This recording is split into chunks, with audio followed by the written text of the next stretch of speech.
White House, saying Iran is not living up to the spirit of a two-year-old nuclear agreement it signed with Western powers. President Donald Trump Friday unveiled a tough new strategy toward Tehran, including additional sanctions aimed at blocking the regime's path to develop nuclear weapons. Today, I am announcing our strategy along with several major steps we are taking to confront the Iranian regime's hostile actions and to ensure that Iran never, and I mean never, acquires a nuclear weapon, Trump said in a nationally televised address at the White House.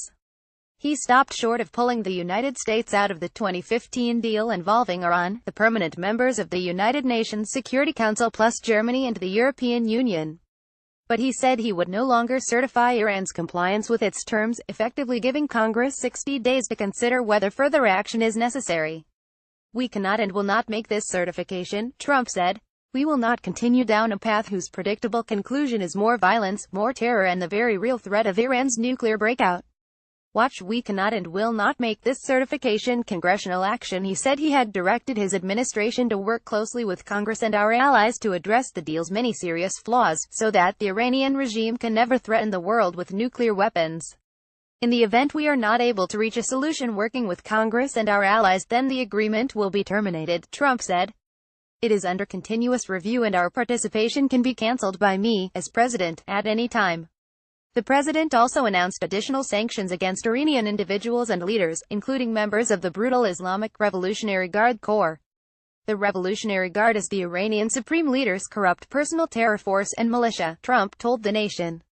I am authorizing the Treasury Department to further sanction the entire Islamic Revolutionary Guard Corps for its support for terrorism and to apply sanctions to its officials, agents and affiliates. Briefing reporters on the new policy Thursday, Secretary of State Rex Tillerson made clear that the new policy would not alter the U.S. commitment to the nuclear deal known as the Joint Comprehensive Plan of Action (JCPOA). It does, however, require Congress to reconsider the Iranian Nuclear Agreement Review Act (INARA), a U.S. law that requires the president to certify every 90 days that Iran is complying with the accord. Tillerson said the administration is urging Congress to strengthen the INARA law to include trigger points that would automatically snap sanctions back into place should Iran violate the deal. He said congressional action to set trigger points would send a strong message of U.S. resolve to ensure Tehran does not develop nuclear weapons. That's what the president has asked us to do. Either put more teeth into this obligation Iran has undertaken for all the benefits and the sanctions relief they have received, or let's just forget the whole thing and walk away and start all over, he said. Watch highlights of Trump's speech on Iran nuclear deal pledge action. Congressional Republican leaders immediately promised support for the new strategy and pledged to work with the president. Senator Bob Corker of Tennessee, chairman of the Senate Foreign Relations Committee, said he would introduce legislation to address the JCPOA. Corker said the bill would not violate the U.S. commitment to the nuclear deal. A group of House Republicans led by House Foreign Affairs Committee Chairman Ed Royce of California and Majority Leader Kevin McCarthy of Texas issued a statement saying the JCPOA has significant flaws that must be addressed. We'll take an important step to that end on the House floor by passing bills to increase sanctions unrelated to JCPOA that target Iran's support for terrorism and its ballistic missile program, the statement said. House Speaker Paul Ryan issued a similar statement.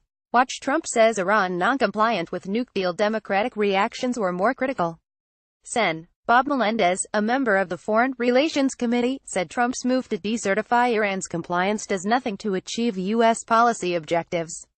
We want to avoid a scenario in which the Iranian regime uses decertification as an excuse not just to abandon all of its obligations in the JCPOA, but also to continue building its conventional weapons arsenal, funding terrorism, prolonging strife in Iraq and Syria, and pursuing policies that threaten the security of the United States and our allies, Menendez wrote. None of these critical security objectives are advanced by simply not certifying the JCPOA. Global reaction. European powers France, Britain and Germany together issued a statement following Trump's address, saying preservation of the JCPOA with Iran is in our joint national interest. Iranian President Hassan Rouhani Friday said his country sees the JCPOA as non-negotiable, and would remain committed to it as long as it serves the national interests. In a nationally televised address, Rouhani charged that Trump's comments were full of insults and fake accusations against Iran. The Iranian nation has not and will never bow to any foreign pressure. Iran and the deal are stronger than ever. Iran's Islamic Revolutionary Guard Corps will continue its fight against regional terrorists, Rouhani said. Obama administration officials involved in crafting the agreement say any attempt to tinker with it is fraught with numerous pitfalls, and will require close coordination with allies and lawmakers. This action is completely unnecessary and arbitrary, said Ben Rhodes, who served as Deputy National Security Advisor to former President Barack Obama. The question at play in certification is whether or not Iran is complying with terms of the nuclear deal, and as you know, the Trump administration itself has twice certified that Iran is complying with the nuclear deal. Gary Somore, who held senior positions on arms control and non-proliferation in the Obama and Clinton administrations, described Trump's move as mostly political theater. President Trump gets to denounce the Iran agreement, which he's heavily criticized, but at the same time, the U.S. will continue to comply with the agreement by waiving sanctions. So for now, it really doesn't change anything, Somore told VOA.